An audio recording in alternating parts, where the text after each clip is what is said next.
Hello and welcome to VCCircle Podcast.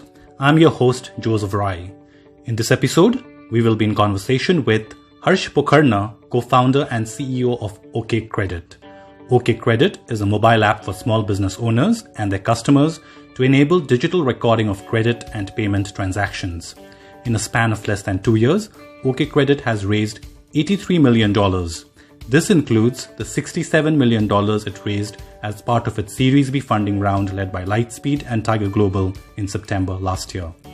Now, OkCredit came in the spotlight recently after a report that the company is in M&A talks with other heavily VC-backed companies, including Khatabook and BharatPe. Hi Harsh, welcome to our podcast and thank you for speaking with us. Hey, hi Joseph. Thank you for inviting me over.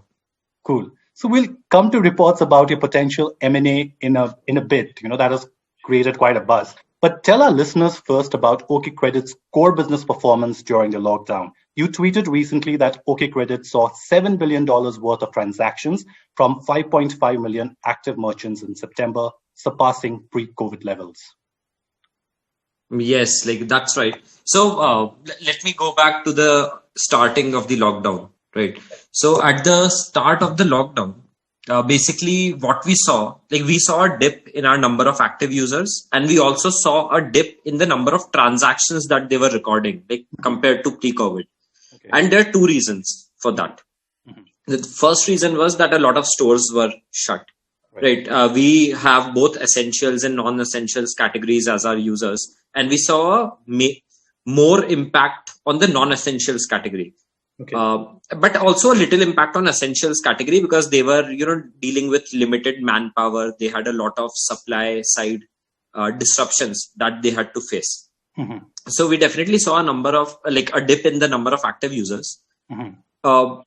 What we also saw was that, during times of this uncertainty, the tendency of people giving out credit mm-hmm. decreases. Okay. Right. Because it's uncertainty and, no one wants to give out credit. So that also reflected in our data where, the transactions that the merchants were recording actually went down. Mm-hmm. Mm-hmm. But then, again, as the lockdowns eased and the unlock started, right, we saw a very, steady and gradual, completely organic recovery, okay. which is majorly because, our retention and engagement is, really good. Okay. And what we saw was that there was a complete organic recovery mm-hmm. of, our user base. And now we have surpassed our COVID levels. Okay. So now, as you mentioned, 5.5 million active base mm-hmm. and the amount of transactions recorded in September crossed a $7 billion. Cool. It sounds like a sterling performance. So does that mean that reports about OkCredit getting acquired by Khatabook or BharatPe is totally baseless right now? Yes, I would say that. I don't even know where that came from. Okay. So, yes.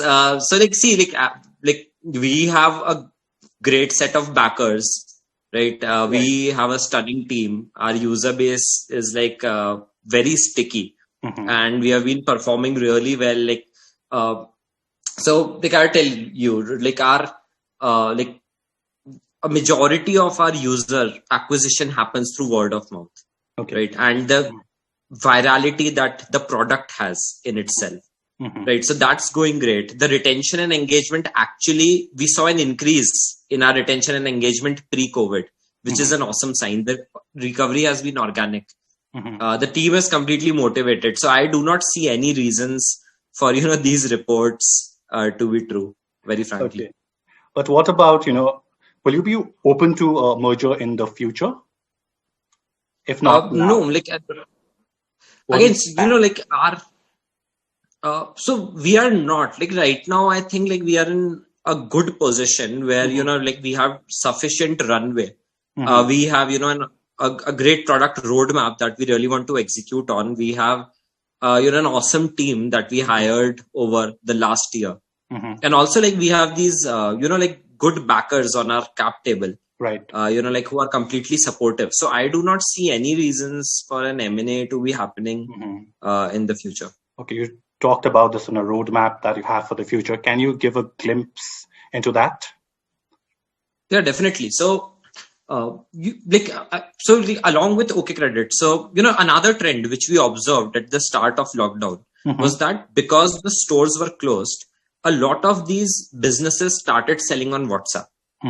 Right, and then they would share pictures of the products, maybe some catalog they've created from somewhere, and the customers are also interacting on WhatsApp, right? And what we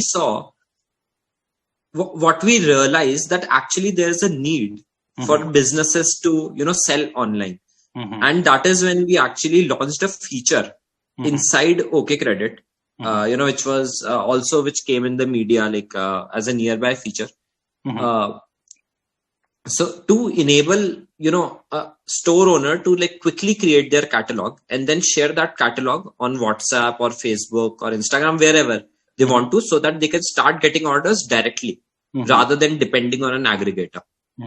So we saw, good traction for this feature. And then finally we decided that we should launch this as a separate app.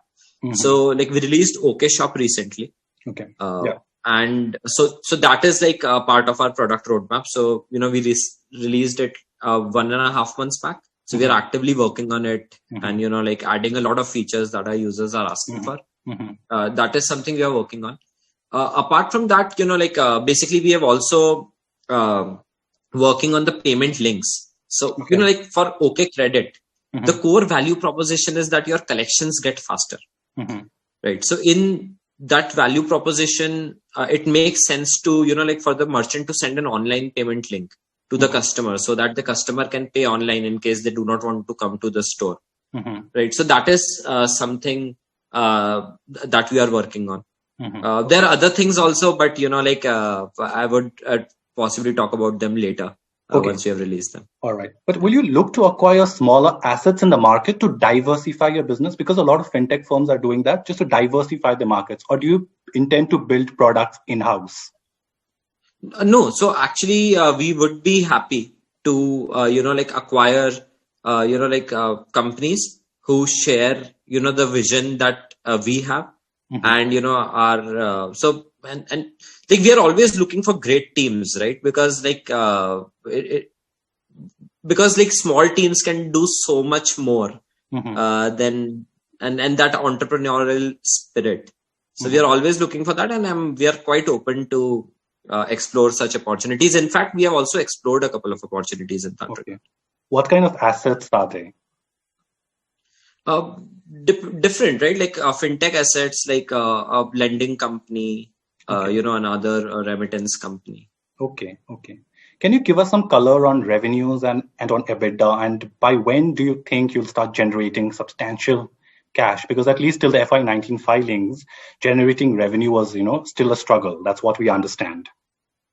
I wouldn't say it was a struggle. I would say that given the bandwidth that we have. So, at the start of 2019, we were 10 people. Okay. Right. And say 100,000 merchants on board. Right. At the end of 2019, we were 80, 90 people in the team, with millions of merchants and also a couple of, funding rounds in between. So all our focus was totally on, reaching more merchants and, digitizing them and basically just enabling merchants and getting that usage on. Okay. So that was our complete focus for that year. All right. So monetization actually, now, we have started doing certain experiments on monetization, but again, then COVID hit. And then our entire focus again went back into resurrecting our users, right? So, now given that we are in a very comfortable position and, now we have surpassed our pre-COVID levels, again, we are focusing on revenue experiments. Okay. So we are a pre-revenue company right now. Right. Okay. So, OkCredit is also said to have enough runway. And this is true with other fintech firms also in your segment we spoke with, right?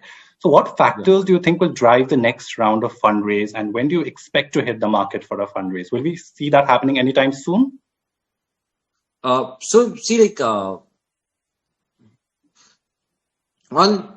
This is something which I would not want to answer right now. I think, but like in terms of fundraise, I think like we are sufficiently capitalized. All right. We have like a runway for, like a sufficient amount of time. And like we have a strong roadmap, which I think like executed well would enable, like the next round of fundraising to come. On the question of when we'll hit the market, I would, I would probably comment on that later when we are ready. Sure. But what factors, any specific factors do you think that will drive the next round of fundraise for you? I think, it has to be either a step jump in growth, right? In the number of, like merchants who are actively using us. And when I say growth, I mean like meaningful growth. I don't mean superficial growth, right? In terms of just installs or whatever, right? Like, I mean, the people who are actually using you a lot. So either it has to be a step jump there, or it has to be a step jump in the engagement or the retention, right? Because right now, say if I can engage someone every day, or twice every day, thrice every day, like how can I take it to 10 times a day, right? Or like it has to be a 0 to 1 in the revenue is what I feel. So you've got marquee investors. What kind of advice did they give to you during the lockdown period? And what kind of advice are they giving to you right now? So like our investors have been very supportive and, while they give us a lot of advice, but they always rely on, like how we as a company are thinking. So the advice that we got at the start of the lockdowns were to, basically you would remember a lot of advice floating around the internet, in the Sequoia published, a memo. Then, even Lightspeed, like our investors, they conducted a lot of workshops where, they taught about like how, companies have survived an economic downturn on,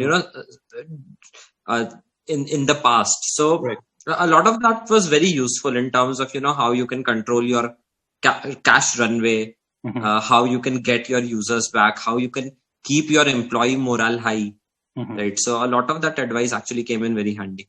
All right. Okay, cool. Thank you, Harsh, for speaking with us and being candid on the M&A rumors that are floating in the market. That's all we have in this edition of VCCircle Podcast. Thank you all for listening. Take care and goodbye.